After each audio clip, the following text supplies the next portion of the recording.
One of the reasons I'm so happy to be doing this talk is that I've been thinking about it for a long time as I developed a new course here at Beloit College, IDST 313, the Life and Financial Planning Workshop.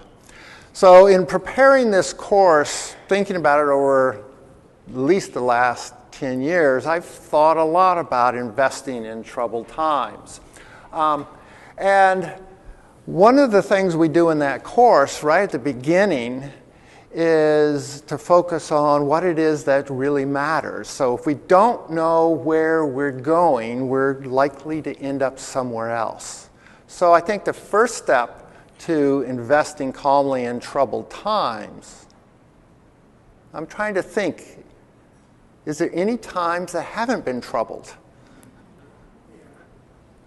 I can't recall any. There always seems to be something going on.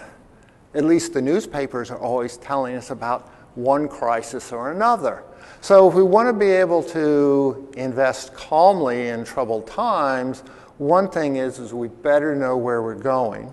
So in the Life and Financial Planning class, early on the students start working on writing personal mission statements. And I think it's probably a good idea for all of us to do this because it helps us know what we're really about and what we're after. If we don't know this, then we are subject to mission capture. And there's all kinds of people out there who want to capture our mission and substitute their mission for ours. They want to sell us a fancier, more expensive car than we might want. If we just thought about our own mission, they might want to persuade us to be in a larger house. They might want to persuade us to spend more on current consumption and invest less. And as we'll see, there's certainly a lot of people out there that want to capture our mission, which is to invest calmly, and instead get us very excited. So the first step to investing calmly is really to have your values clearly in mind. Otherwise, there are people who are going to be out there trying to profit off of our doubt and fear. I did a Google search on coming stock market crash 2013. And if you can't see that perhaps, but it found 162 million results. 5 signs stocks will collapse in 2013. Odds of a stock market crash.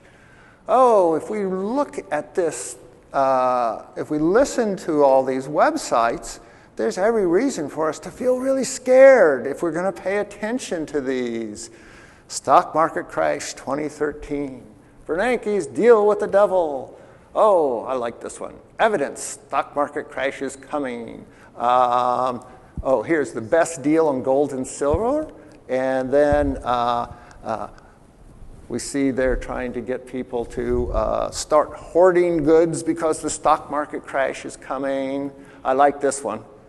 6 months supply, $395 off. And free shipping while supplies last. Emergency food supply.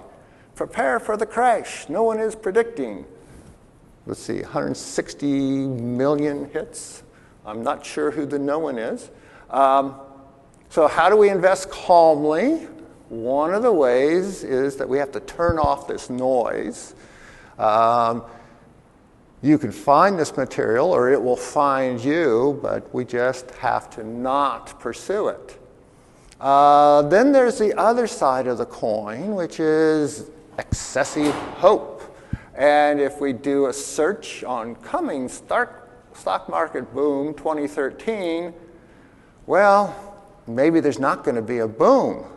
We've got 160 million hits saying there's going to be a crash and only 102 million that say there's going to be a boom. But there are people out there who are writing about it, and you can you can see lots of material on it.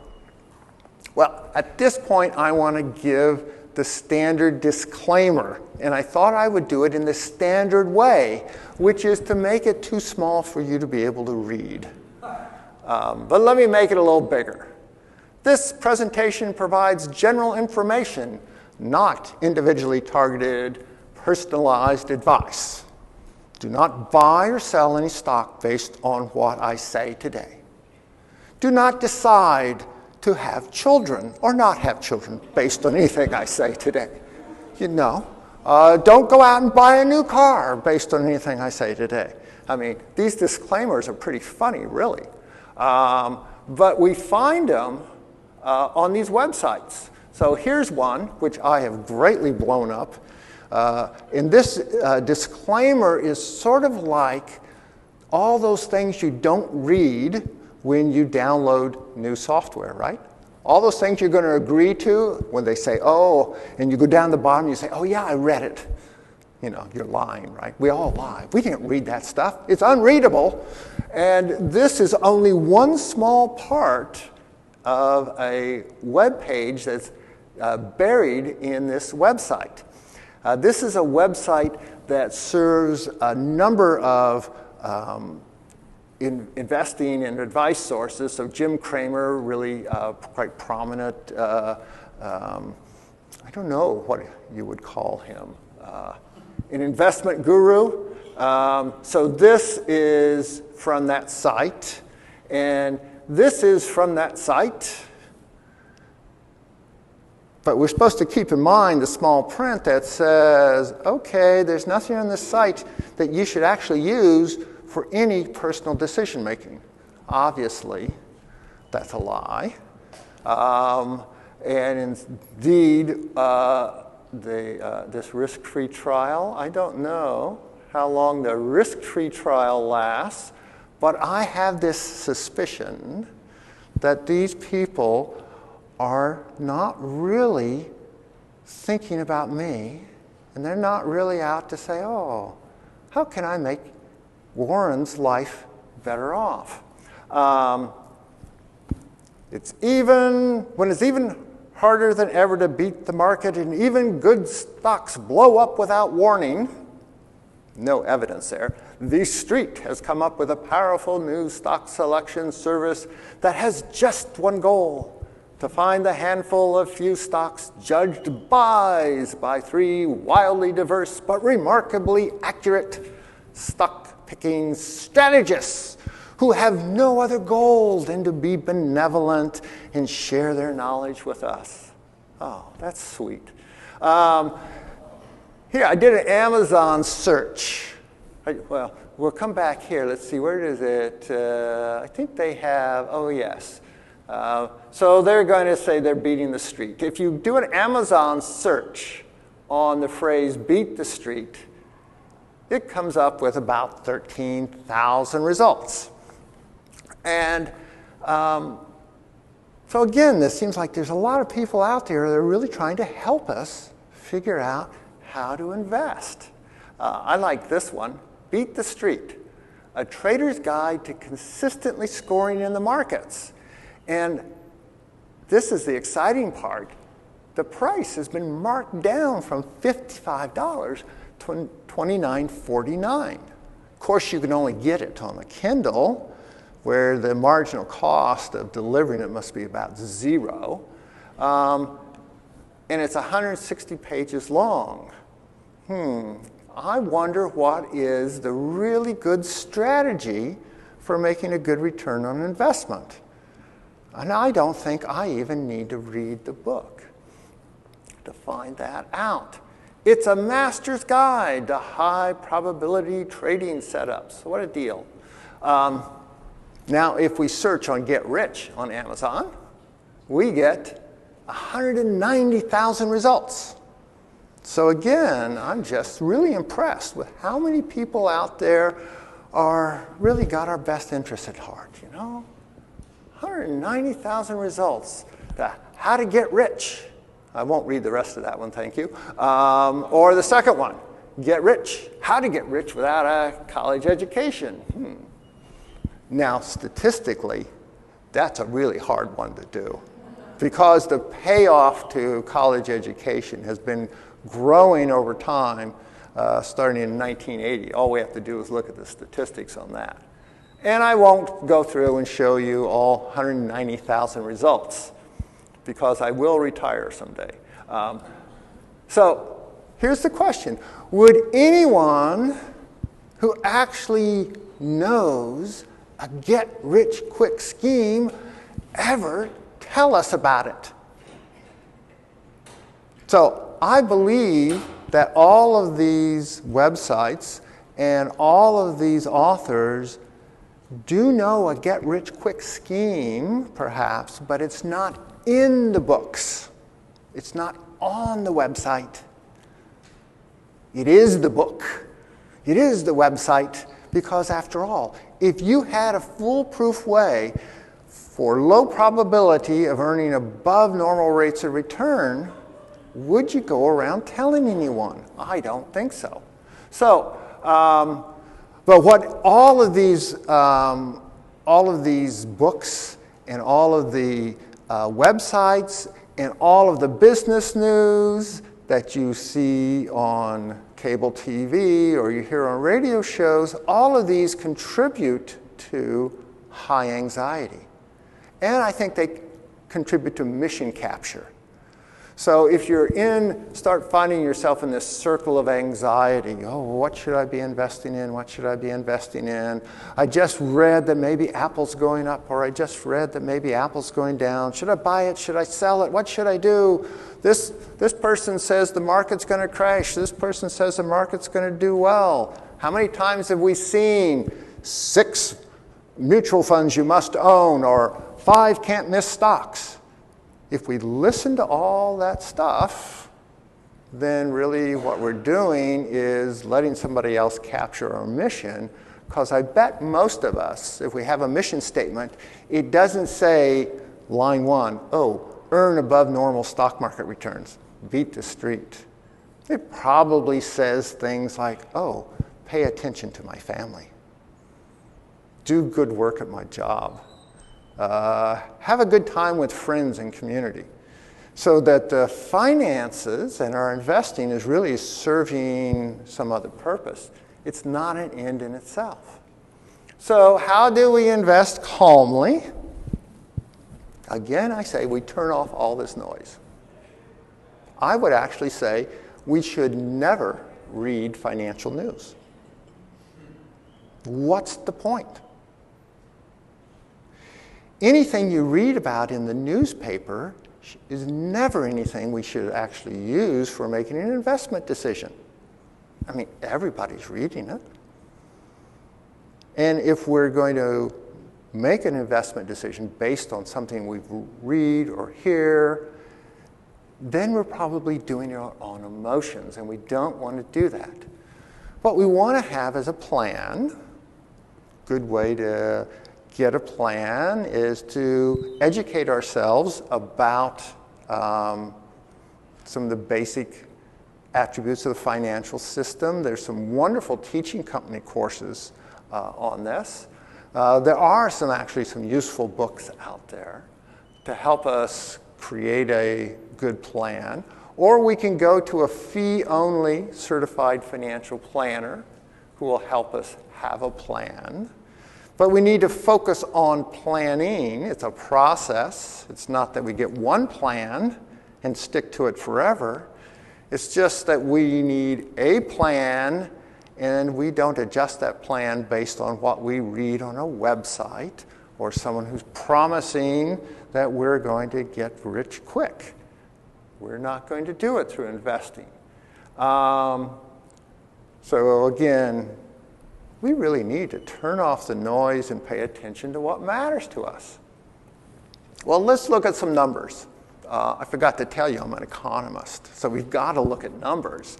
And here's the common story that stock advisors and all kinds of people saying, let's invest in the stock market. That's their justification for it. Standard & Poor's 500, 500 largest companies, U.S. January 3rd, 83, that index was at 140.65, counting dividends and so forth. At 30 years later, it was at 14.94. That gives an average annual rate of return of 8.2%. Now, the typical story that will then be told is that, oh, you can earn 8.2%. And it is completely true that if we had put in $140 here or $1,400 here, that we would have 100 times more here. 10 times more here. So yeah, we would have that. And indeed, if we were to earn month after month what's the equivalent of an annual return of 8.2%, if we started investing $1,000 a month, we would end up with $1.5 million or more after 30 years. And notice that includes the stock market crash of 1987, the bursting of the dot-com bubble, and this recent experience we've had in 08 and 09. So here we have this nice shape. That's the path that your investment would take. $1,000 a month, and it goes over, it's more like 1.6 million. But there's something wrong with this picture. There's a number of things wrong with this picture, or at least there's things that are wrong with this story that financial advisors, if they use this story, are forgetting to tell us. One is that high mutual fund expenses can eat up the gains. So I just assumed, okay, we would have this nice smooth growth, but then if we had a mutual fund that had a 1% expense ratio, rather than being here, we'd be about $250,000, $300,000 less at the end of the time. Lots of mutual funds have expense ratios of 1%. The really bad ones have expense ratios of up to even 2%. That's the green line. So the story only works if we find very low-cost mutual funds to invest in. So, and the good news is that those exist. Those of us at Beloit College get to invest through TIAA-CREF. They have low expense ratio funds. Vanguard, which is the pioneer of index funds, has low expense ratio funds.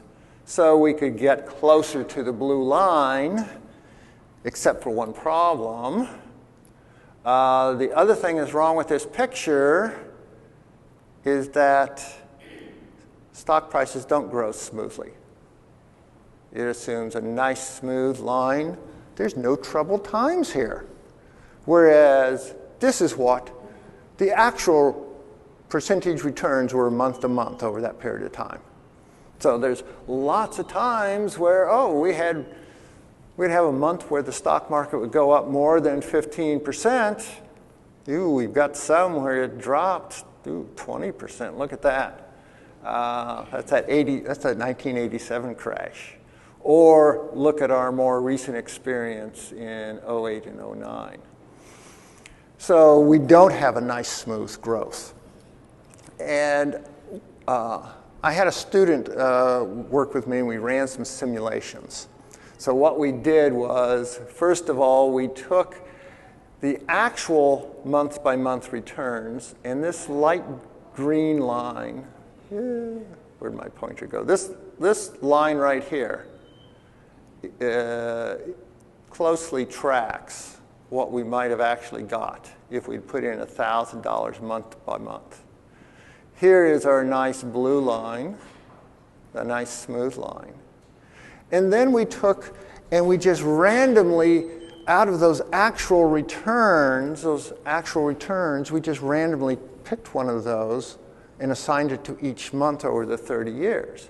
One outcome we got was this. Whoa, that's terrific. Then we got some outcomes like this that were not so terrific.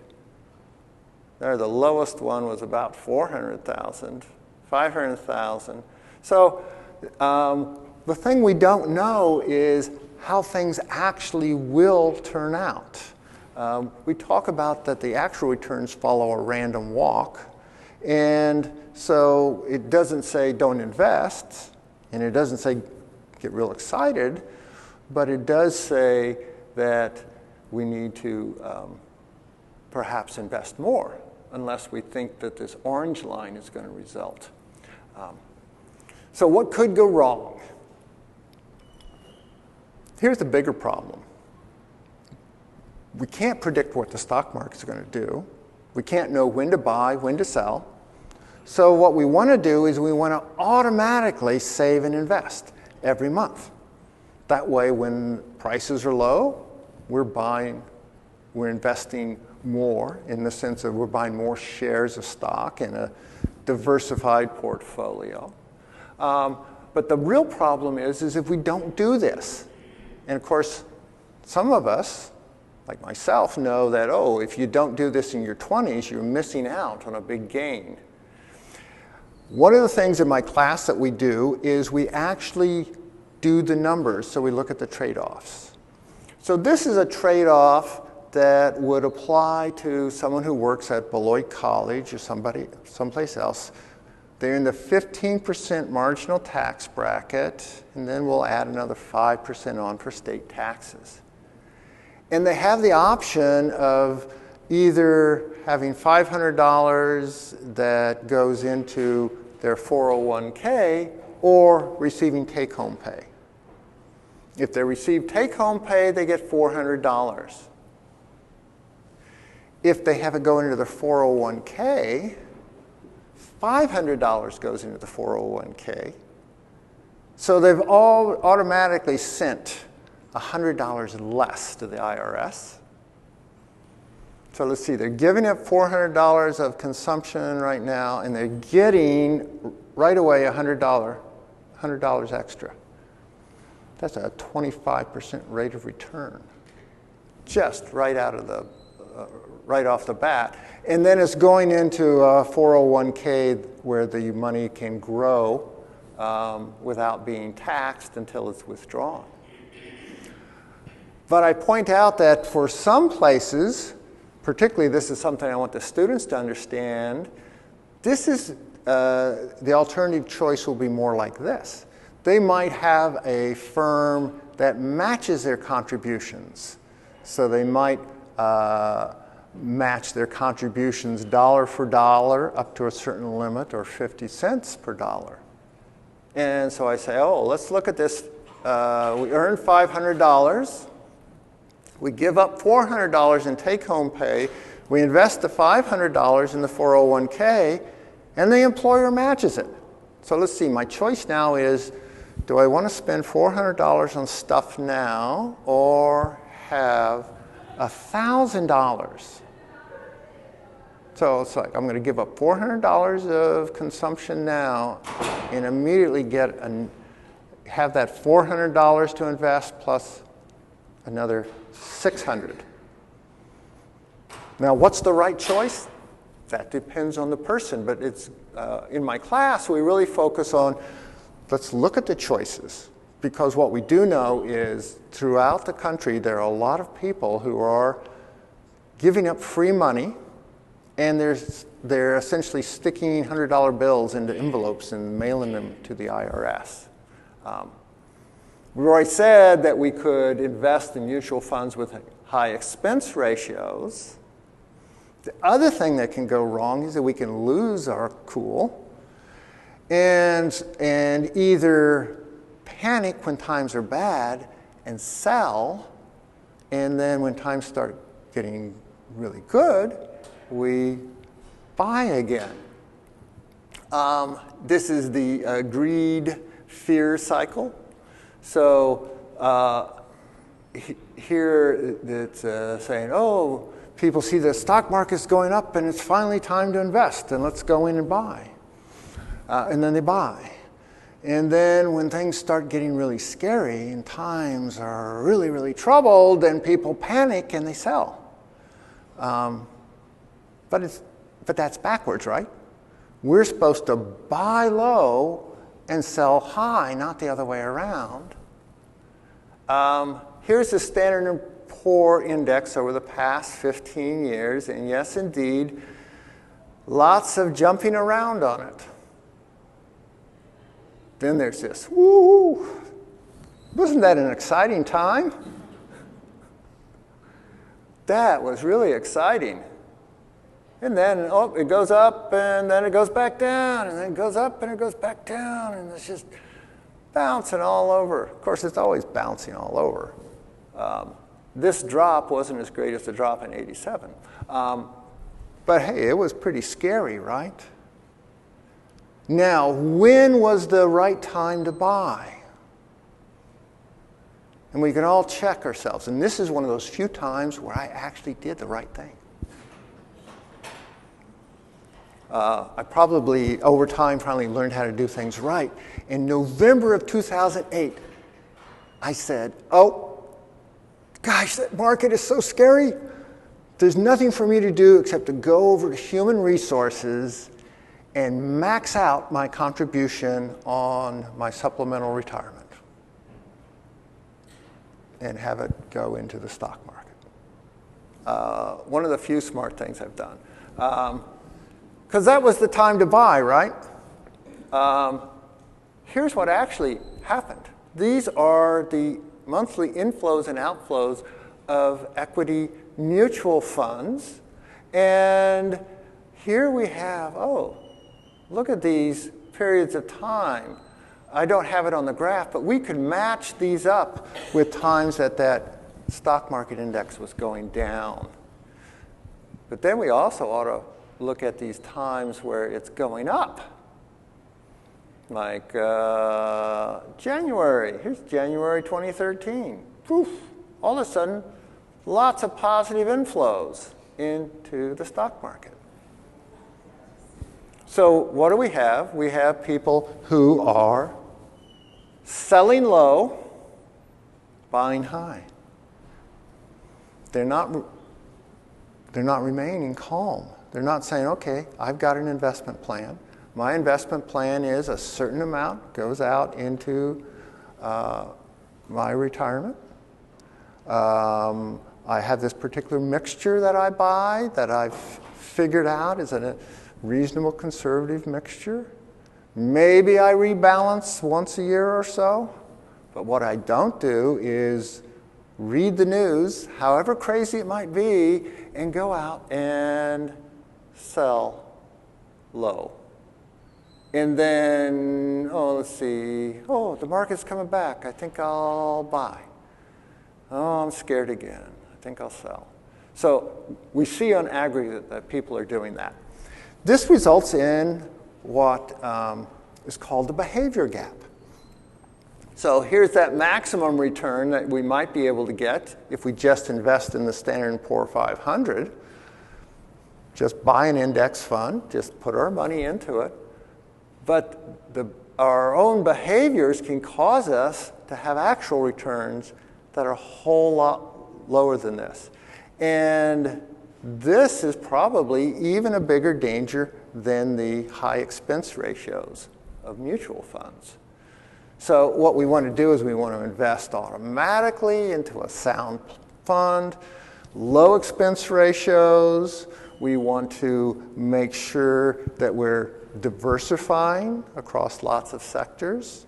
For Beloit College, we get to choose stock funds, we get to choose real estate, we get to choose international funds. All of them are very low expense ratios. There are mutual fund companies out there that have very, very low expense ratio funds. And then what we do is we don't check the balances. We don't say, oh, the market's really up. My portfolio is really up. Maybe I ought to put more money in. Or, ooh, the market's really down. Maybe I should not be putting so much money in. We should just keep into a calm state of mind. Just think about, okay, we do our job. We live below our means. We save. We invest. We focus on the things that really matter to us. So when the noise gets really loud, we should remember what really matters. We're not out to become investing gurus, but we can go for a walk with a friend. That's a good one, you know. Oh, hey, this is a great day to go for a walk with a friend. I bet if I'm walking out there, I'm not paying attention to what my portfolio is doing. Oh, pet a dog. Dogs just ground you so much, don't they? You know, they're always there for you. And the very simple things in life are what a dog takes great pleasure in. You pet a dog. Oh, you're paying attention to me. Dogs are really mindful, you know. They're right in the moment, and they help bring us into the moment to be right where we are and not on the financial page. Good books do that. Oh, this is one. Slowly eat a really good apple. I mean slowly. And this is apple season. I've been having terrific apples. And if you sit and eat an apple and close your eyes and bite in the apple and pay attention right to that moment, and then the next bite, I bet all that noise will just go away. And so we just stick to our plan. We live below our means. We save and we invest and we get on with our lives.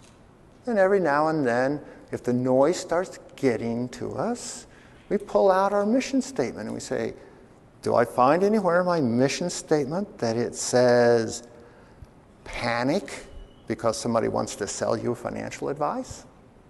No, it's not going to be on my mission statement. My mission statement is going to be about family and friends and community and learning from the past, planning for the future, but really just living in the moment. And if we do that, we're going to be a lot calmer, and we'll just let the economy take our investments along.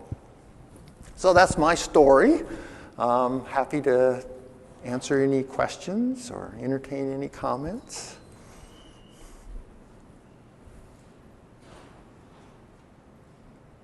Oh my goodness, I've stunned you with my wisdom.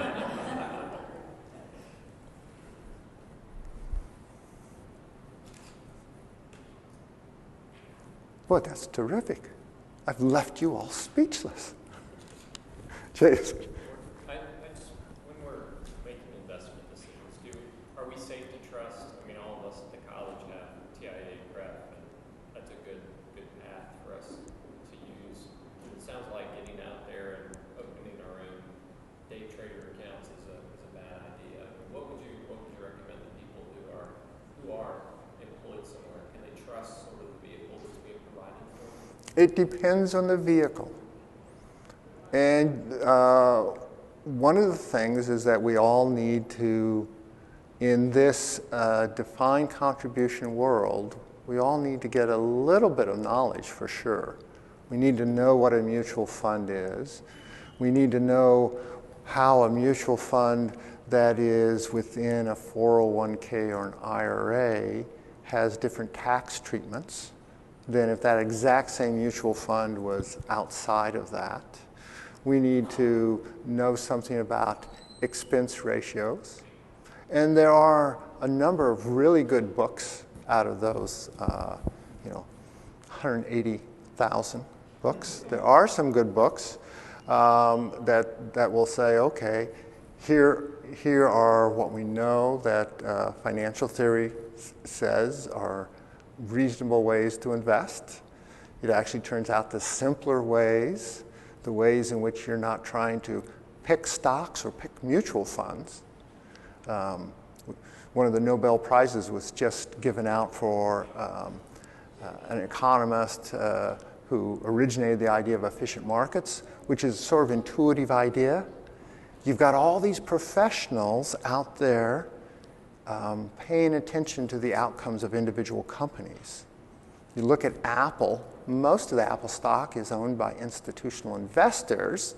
They're hiring professionals who are, as soon as any piece of news come out, they're jumping on that and they're making an investment choice. Well, how is it that we could individually know something they don't know and be able to make an investment, either know when to buy or when to sell? Apple and make a decent return. Economic theory suggests, oh no, you're not going to do that, that we can't predict stock market prices tomorrow based on information that's available today. So the best thing for us to do is to buy a broadly diversified investment that has really low expense ratios, such as the ones that TIAA, CREF, or Vanguard offer us. Save at a regular interval, so we're getting all this tax advantage. You know, we're getting this 25% return right out of the blocks, and then just get on with our lives. Now, for some people employed in some firms that don't have TIAA, CREF choices like we do, and access to their good advisors, then they're going to want to look real carefully and see who really is acting in my own interests. So you want to get advice from someone who has a fiduciary responsibility to you, such as a certified financial planner. Fee-only certified financial planners are very good people to work with because they have a fiduciary duty that they're supposed to figure out. They're supposed to put your interests ahead of their interests. I think we always have to look and see, okay, how is the person I'm working with getting paid? And if they're getting paid by my buying their product, then can I trust what they're telling me? And then I should also probably ask them, okay, how are you invested? Really interesting to look at how managers of mutual funds handle their own investments. Oh, are they entirely invested in their own fund?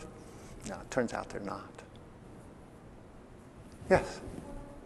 What's your advice for students today, talking to them about some of these other issues outside of just maximizing your ability to invest through work and things, but just some of those life choices with buying a home or rent, or buying a car versus used versus rental.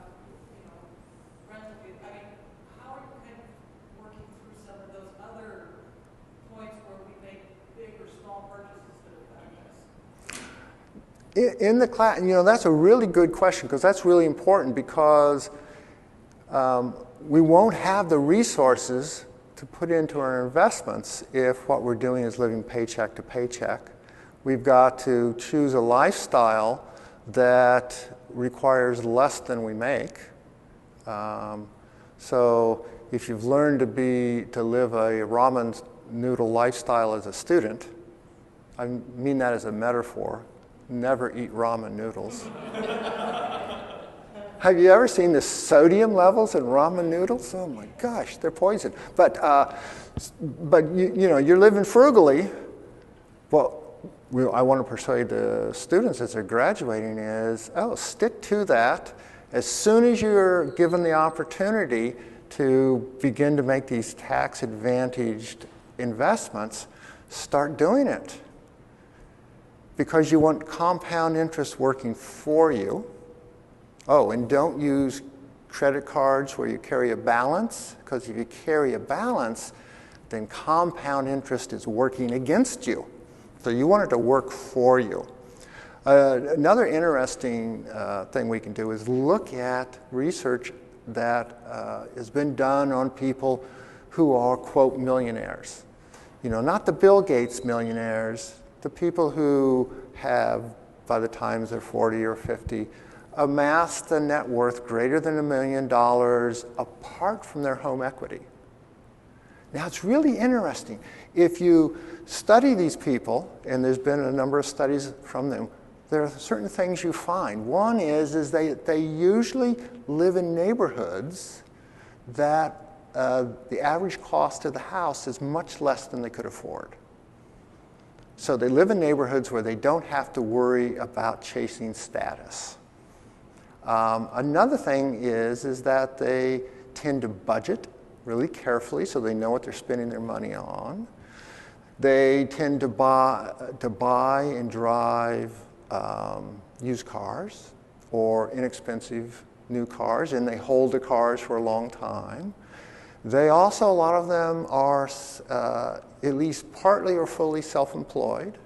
So one of the things I like to tell the students is start a micro business. A micro business is a business that you can start doing something that gives you pleasure and where you earn profit, but the initial investment is really small.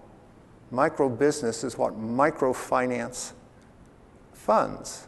So maybe rather than going out for a night on the town, you take that same money, you invest it in some very small startup activity, and you start making a little money on the side. That's something you can scale up in the future if you need to. It gives you more flexibility. It also helps you learn budgeting skills. I'm a great believer in micro business. I've run some small business continuously since 1975. Most of them have been micro businesses, things that might spend 1 or 2 hours a week on. But they're a nice source of income, and hey, it's fun. So, gosh, I get paid twice. I get to enjoy what I'm doing, and then I get to make some money at it. Other questions? Yes? If someone has debt, whether it's student loans or car debt, a mortgage, whatever it might be, are there times, depending on interest rates or other factors, where you would think it would be preferable to pay down some of that debt faster rather than investing that same money? Or would you always recommend that if you're making the payments and maybe it's not credit card debt, that you should be investing the extra money? The first, yes. So, yeah, I'm getting too close to these speakers. The question was, how do you decide when to pay back debt? And I think the answer is that you have to first do the arithmetic. I was talking to someone recently who was saying, when the market turned bad, what they started doing was paying down their home mortgage. And I'm thinking, okay, well, let's do the calculation. Let's do the trade-off. You were, on that money, you were, whatever the after-tax cost of your interest rate, that's what you were earning on that money that you were paying down the mortgage with. And then you were doing that instead of investing in the tax-advantaged investments, where you got a 25% rate of return right out of the blocks. So there's no one set answer. It's like you just have to look at the actual calculations. In general, you would think that if you have credit card debt, you want to pay off credit card debt because the interest rates are insane. And then you never want to get it again. But for someone in their 20s, there's a wonderful book written by Beth Kobliner that we use in my course. It's called Get a Financial Life. And it's aimed right at people in their 20s and 30s. It's really a terrific book, and it looks at this whole financial picture about how people in their 20s and 30s should be running their lives. And the students, I've been using it for 2 semesters. The students have liked that book a great deal. Any other questions? Well, oh, yes. Traditional IRA and a Roth IRA, is there a preference, and is there like say for example, a certain age that it should be one or the other, or not? Well, this is a great, so the question was, how do you make a choice between a Roth IRA and a regular IRA? And now we have that same choice at the college because our retirement account, which is actually a 403B, which just the 401k, 403B, that just refers to the place in the IRS tax code that covers them. So because we're at this educational institution, ours has a different label, but now we can have a choice of doing a before tax contribution, which is a regular 403B contribution, or an after tax, so we can actually be investing in a Roth. And the difference is that if we invest in a regular IRA or a Roth IRA or a regular retirement account. We have to start taking withdrawals from that by the time we're 70 and a half at a certain rate, and we are then taxed on that as we make the withdrawals. So we invested before tax income, our returns compounded without being taxed, but then when we take it out, we're taxed. For something that has the Roth label on it, the money we invest is after-tax money. During the lifetime of the investment, it grows without being taxed. And the difference is that we don't have to start withdrawing it at 70 and a half.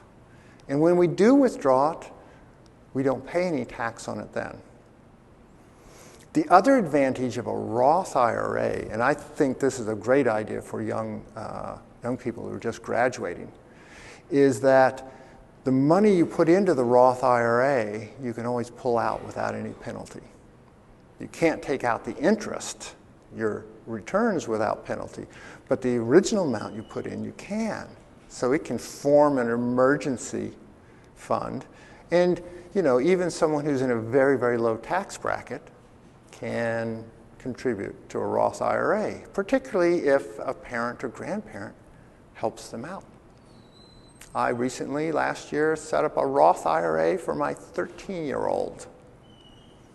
She had earned income. She was actually running a small business. So I said, let's go down, we'll do this. I don't want a dad. Okay, that's all right. We'll just do this. You'll thank me someday. And think about how that compound interest is going to work for her. She started at 13, you got 50 years of compounding and you still aren't even at retirement age, 63. Wow, what a deal. So the decision, and this is a place where having a certified financial planner to help you think this through, or someone else, is that, well, are you switching between tax brackets? So you might think, okay, if I'm above the 15% tax bracket and I make enough contributions and now I'm down in the 15% marginal tax bracket, maybe I'd rather it be going into a Roth because I'm not saving as much tax. It's not a simple decision, but it's one you just sit down and do the numbers on, or in your case, you just talk to your daughter. If you're fortunate enough to have a daughter who works in the financial sector and who does this advice every day, you don't even need to talk to me. Any other questions? Well, thank you so very much. This was great fun. I hope it was useful to you.